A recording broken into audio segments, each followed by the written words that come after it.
Tidak ada yang berubah kecuali perubahan itu sendiri. Kalimat tersebut yang memotivasi kami untuk membawakan penelitian dengan judul Kajian Fenomenologi, Transformasi Peran dan Identitas Abdi dalam Perempuan Keraton Mangkunegaran pasca kemerdekaan tahun 1945 hingga 2025. Dengan saya, Scarlett Destina, dan rekan saya, Sabrina Khairu dari tim SMA Unggulan CT Arsa Foundation Sukoharjo. Assalamualaikum warahmatullahi wabarakatuh. Salam Om Swastiastu, Namo Buddhaya, salam kebajikan.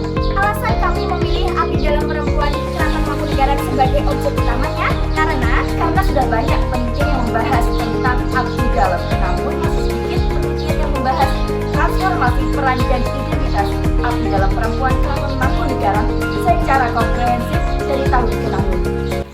Pada bab pendahuluan, Keraton Mangkunegaran merupakan keraton yang berperan vital dalam menjaga nilai tradisi kesenian dan kesusastraan. Keraton Mangkunegaran memiliki hierarki kepemimpinan. Yang pertama dipimpin oleh seorang raja, bangsawan, priayi, dan yang terakhir adalah abdi dalam. Abdi dalam sendiri tersusun atas dua kata. Yang pertama adalah abdi.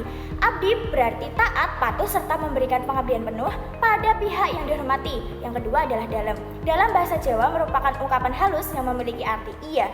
Maksudnya, seorang abdi dalam adalah seseorang yang mengabdi penuh pada kerajaan dan raja, serta didasari dengan rasa kesetiaan dan keikhlasan. Abdi dalam terdiri dari dua gender, ada laki-laki dan juga perempuan. Memasuki tahun 1945 hingga 1950, abdi dalam perempuan berfokus pada kegiatan internal keraton saja. 1960 hingga tahun 2000, Keraton Mangkunegaran mulai mengalami kemunduran. Namun, abdi dalam perempuan tetap bekerja dengan keikhlasan. Tahun 2000 hingga tahun 2020, periode ini merupakan periode transformasi signifikan bagi abdi dalam perempuan. Tujuan dari penelitian ini adalah yang pertama untuk analisis transformasi peran dan identitas abdi dalam perempuan. Yang kedua, mengetahui apa saja faktor-faktor yang menjadi pendorong dari transformasi tersebut. Untuk mencapai tujuan tersebut, kami menggunakan metodologi fenomenologi hermeneutik Van Manen. Langkah pertama yang kami lakukan adalah mengumpulkan data. Kami menggunakan dua langkah. Yang pertama adalah wawancara dan juga penelitian arsip media dan dokumentasi. Wawancara kami lakukan dengan 4 narasumber, 2 diantaranya adalah abdi dalam, ketua abdi dalam perempuan laki-laki, ahli sejarah, dan juga budayawan. Selanjutnya kami lakukan penelitian arsip media dan dokumentasi melalui arsip keraton, membaca jurnal, majalah, ataupun media sosial keraton dan juga abdi dalam. Hasil dari wawancara dan penelitian kami lakukan transkrip dan organisasi data yang kemudian kami analisis dan kami menemukan 5 tema dari hasil analisis tersebut. Yang pertama, transformasi peran publik. Bentuk transformasinya dari ritual menjadi pemandu wisata yang memiliki berbagai macam bahasa, diantaranya bahasa Spanyol, bahasa Belanda, dan lain-lain. Selanjutnya ada ekonomi kreatif. Nah, saat ini abdi dalam perempuan bisa menjual skincare tradisional, menwiru batik, ataupun menjahit pakaian adat. Yang ketiga, regenerasi multigenerasi. Profesi abdi dalam banyak yang diwariskan turun-temurun dari keluarganya. 4.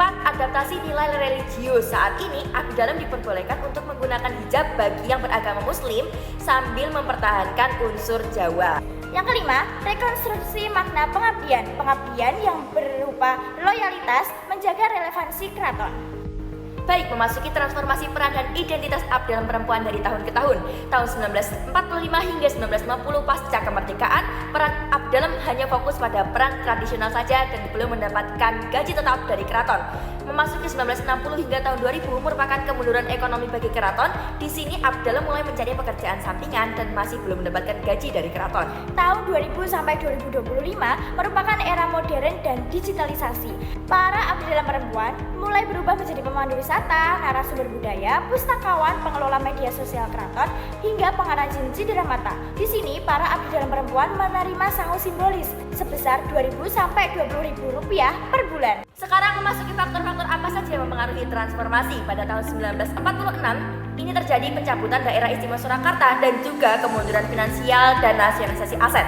Hal ini berdampak pada hilangnya imbalan finansial bagi abdi dalam yang memaksa mereka untuk mencari pekerjaan sampingan yang sudah disebutkan tadi. Yang ketiga, faktor sosial budaya. Terjadi dua perubahan. Yang pertama, modernisasi fungsi keraton menjadi pusat budaya dan wisata. Dan yang kedua, kelanjutan profesi abdi dalam melalui garis keluarganya. Dan yang keempat, faktor nilai religius. Penggunaan hijab sekarang diperbolehkan bagi para abdi dalam perempuan yang memiliki agama muslim.